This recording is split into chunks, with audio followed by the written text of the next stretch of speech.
اس نے گھر سے بھاگنے کا بڑا فیصلہ کر لیا تھا۔ فیصلے سے اپنے بوائے فرینڈ کو آگاہ کیا۔ وہ خوشی سے چلایا، یہ ہوئی نا محبت۔ گھر سے بھاگنے کے لیے پچھلی رات کا وقت طے پا گیا۔ ویسے تو اس کی ساری تعلیم مکمل ہو چکی تھی، صرف آخری سیمسٹر کا رزلٹ آنا باقی رہ گیا تھا۔ آج کل اسے کوئی کام نہ تھا سوائے بوائے فرینڈ کے ساتھ فون پر لمبی چوڑی خوشگپیاں لگانے کے، کیونکہ یونیورسٹی میں وہ کسی کو دل دے بیٹھی تھی، محبت کر بیٹھی تھی، خود کو روگ لگا بیٹھی تھی۔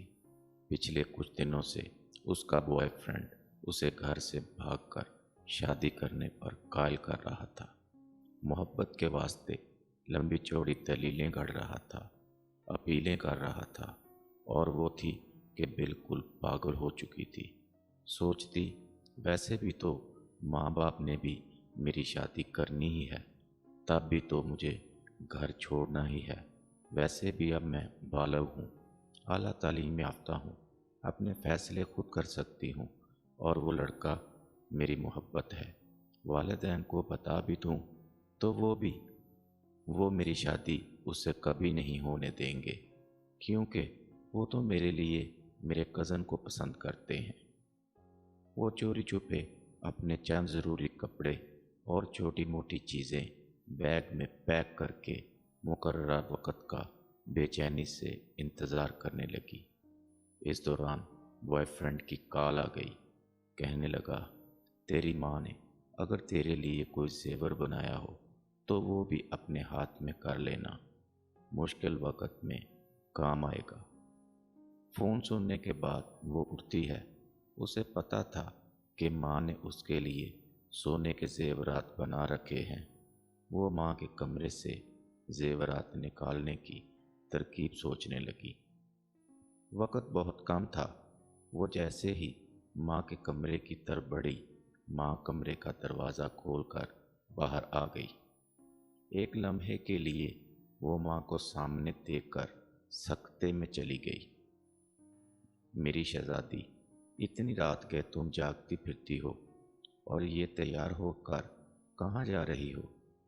وہی تو بتانے آ رہی تھی، رات لیٹ فون آیا تھا، یونیورسٹی والوں نے ایمرجنسی کچھ کام سے بلایا ہے، میری کچھ دوست بھی جا رہی ہیں، آپ سو رہی تھیں، ڈسٹرب نہ ہوں اس لیے آپ کو اس وقت نہیں بتایا۔ اس نے خود کو سنبھالتے ہوئے جھوٹ گھڑ دیا تھا۔ اچھا تم میرے کمرے میں ہی بیٹھو، میں تمہارے لیے کچھ بنا کر لاتی ہوں۔ ماں کچن میں چلی گئی۔ وہ ماں کے کمرے میں داخل ہوئی۔ بہت اچھا موقع مل گیا ہے، اس نے یہ سوچتے ہوئے جلدی سے پیٹی کا دروازہ کھولا تو سب سے پہلے اس کی نظر اپنے لیے بنے لال رنگ کے بہت پیارے لہنگے پر پڑی، جو اس کی ماں نے خاص طور پر شادی والے دن کے لیے اس کی پسند سے بنوایا تھا۔ ماں اکثر کہتی، جب میری بیٹی اسے پہن کر دلہن بنے گی، شہزادی لگے گی شہزادی۔ ایک سے بڑھ کر ایک اچھا سوٹ، بہترین ڈنر سیٹ، ٹی سیٹ، قیمتی اور خوبصورت چیزیں تو ایسی تھیں جو ماں نے چوری چوری بنا رکھی تھیں، جن کا اسے آج علم ہو رہا تھا۔ چیزیں الٹ پلٹ کرتے کرتے آخر زیورات اس نے ڈھونڈ ہی نکالے، لیکن اس کا دل و دماغ چکرا کر رہ گیا تھا۔ زیورات اس نے اٹھائے نہیں جا رہے تھے۔ اس نے کمرے میں نظریں دوڑائیں تو دیکھا فریج، مشینیں، برتن، سب کچھ اس کے لیے رکھا پڑا تھا۔ ایک ماں کے کمرے میں ایک دلہن کا مکمل سامان پڑا تھا۔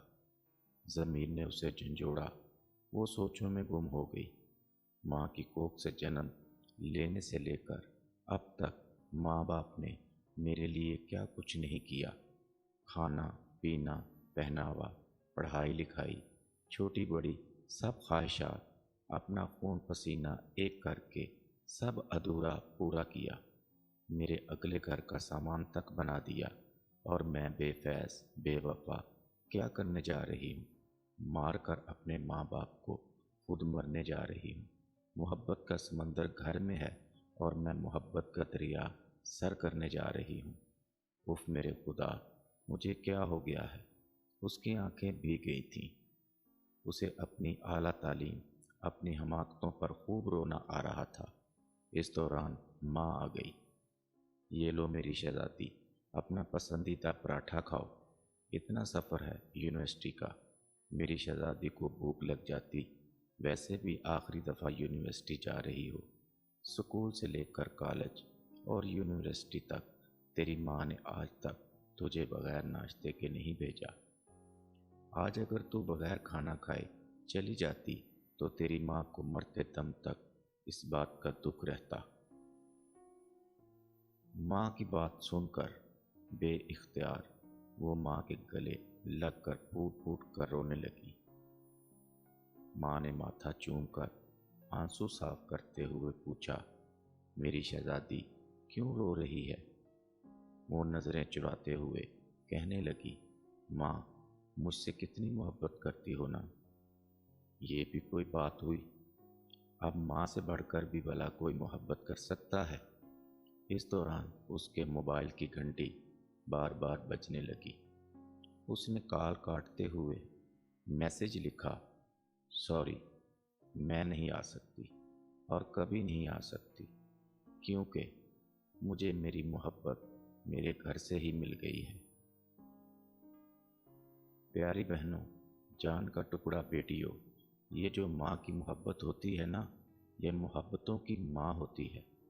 تمہارا دلہن والا لہنگا، تمہارے دولہے والی شیروانی تمہارے گھر میں ہی پڑی ہے۔ اسے منہ کالا کر کے کورٹ کچہریوں میں پہننے کے بجائے اپنے ماں باپ کے گھر سے ہی پہنا کرو، کیونکہ تم پر ان کا حق ہے جو بالکل برحق ہے۔ دعا گو ہوں اللہ تعالیٰ ہر والدین کی بہن بیٹی کو نیکی کی ہدایت دے اور اپنے حفظ و امان میں رکھے۔ آمین ثم آمین۔